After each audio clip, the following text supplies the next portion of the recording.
Bien, este video tiene el objetivo de explicar en forma muy breve las tres leyes de Kepler. La primera ley se plantea de la siguiente manera. Dice que todo planeta gira alrededor del Sol describiendo una órbita elíptica, en la cual el Sol ocupa uno de los focos. ¿Qué significa esto? Que el Sol no está en el centro de una órbita como podríamos pensar, o como los pensaron los antiguos, sino que el Sol, ¿no es cierto?, está en un foco de una elipse. Es decir, si nosotros tenemos que describir la traslación de la Tierra, aquí tenemos la Tierra, aquí tenemos el Sol, una elipse siempre usted lo puede dividir en dos, ¿no es cierto?, en dos partes, en dos mitades, y el centro de una mitad se llama foco. Entonces, en términos prácticos, ¿no es cierto?, para Kepler, el Sol se ubica siempre en uno de los focos de la órbita elíptica de un planeta. Ahora, evidentemente estos elipses no son tan marcados en la realidad, son mucho más leves, mucho más cercanos a un círculo.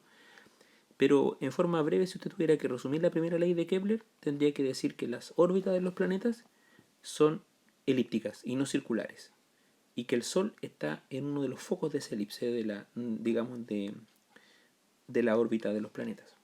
Esa es la primera ley. La segunda ley se define de la siguiente manera. El radio focal que une a un planeta con el Sol describe áreas iguales en tiempos iguales. ¿Qué es o qué es lo que nosotros podemos definir como el radio focal? Si volvemos a hacer una órbita, ¿no es cierto?, elíptica de un planeta X, la Tierra, y aquí tenemos el Sol, el planeta está circulando, ¿no es cierto?, por esta órbita, ahí, en ese sentido. Entonces, yo desde el Sol voy a generar, vamos a poner aquí esta posición de la Tierra como la posición 1 y esta posición de la Tierra aquí como la posición 2. Es decir, pasaron una cantidad de días o de semanas, ¿no es cierto?, y la Tierra se trasladó desde el punto 1 al punto 2. Entonces yo desde el Sol voy a generar una línea a ese punto 2 y desde aquí otra línea al punto 1. Toda esta área que yo estoy hechurando aquí, que estoy marcando, corresponde a lo que definimos como área focal. Y ahora, supongamos que ya la Tierra avanzó, ¿no es cierto?, por su órbita, ¿no es cierto?, y ahora va por aquí. Ese va a ser el punto 3 y se trasladó hasta el punto 4, aquí, en esa dirección. Y entonces, desde el Sol yo hago una línea hacia el punto 3 y hago una línea hacia el punto 4. Eso fue lo que se trasladó la Tierra del punto 3 al punto 4. Y ahora entonces yo también marco esa área focal. Y entonces a la primera área la vamos a llamar área 1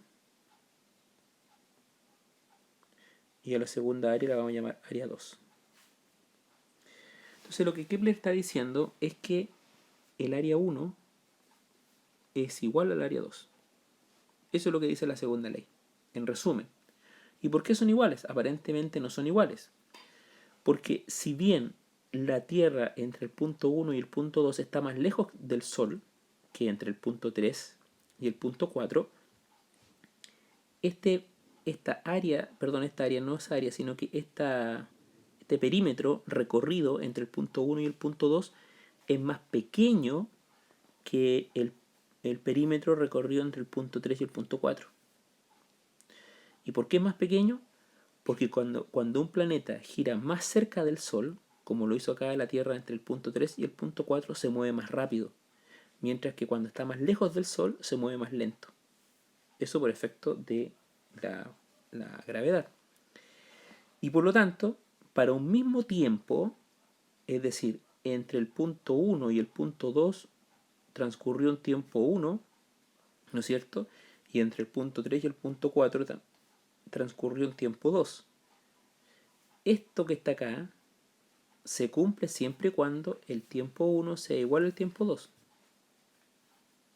Por eso que la ley dice que describe áreas iguales en tiempos iguales. Es decir, esta área 1 y esta área 2 van a ser iguales siempre y cuando el tiempo 1 sea igual al tiempo 2. Y entonces, como la distancia entre el Sol y el planeta es más largo en el área 1, pero el perímetro es más chiquitito. Entonces, si nosotros calculáramos el área, ¿no es cierto?, con una fórmula matemática, deduciríamos o descubriríamos que el área 1 es igual al área 2. Bien, y la última ley nos describe de la siguiente manera, o se define de la siguiente manera. Los cuadrados de los periodos de revolución de los planetas son proporcionales a los cubos de los radios de sus órbitas. En otras palabras, es muy simple. Me está diciendo que el periodo de un planeta al cuadrado es proporcional a el radio de ese planeta al cubo. ¿Qué es el periodo? Es el tiempo que se demora un planeta en dar la vuelta al Sol, ¿cierto? El periodo de la Tierra es un año, para que más o menos tengamos claro. Y el radio es la distancia promedio que tiene un planeta del Sol, su órbita, ¿no es cierto?, su radio orbital. Entonces, como esto es proporcional, yo puedo expresar esta proporcionalidad de la siguiente manera. Puedo decir que el periodo al cuadrado lo puedo dividir por ese radio al cubo. Y si son proporcionales, eso obligatoriamente tiene que ser igual a una constante. Porque cada vez que hay dos variables son proporcionales, tiene que haber una constante de proporcionalidad. Y esa constante de proporcionalidad en este caso es 1. Es decir, si usted cualquier periodo, es decir, cualquier tiempo de los planetas del sistema solar, los eleva al cuadrado, el tiempo que se demora en dar la vuelta al Sol, lo eleva al cuadrado, y lo divide por la distancia promedio que tienen al Sol, y esa distancia la eleva al cubo, esa división en todos los planetas le va a dar 1. Porque para todos es igual. Va aumentando el periodo, pero también aumenta la distancia. Y como aumenta la distancia del periodo, ese crecimiento es proporcional. Y le da una constante, y esa constante es 1. Bien, esas son las leyes de Kepler, y van a haber algunos ejercicios entonces en la guía asociadas a responder preguntas sobre estas leyes.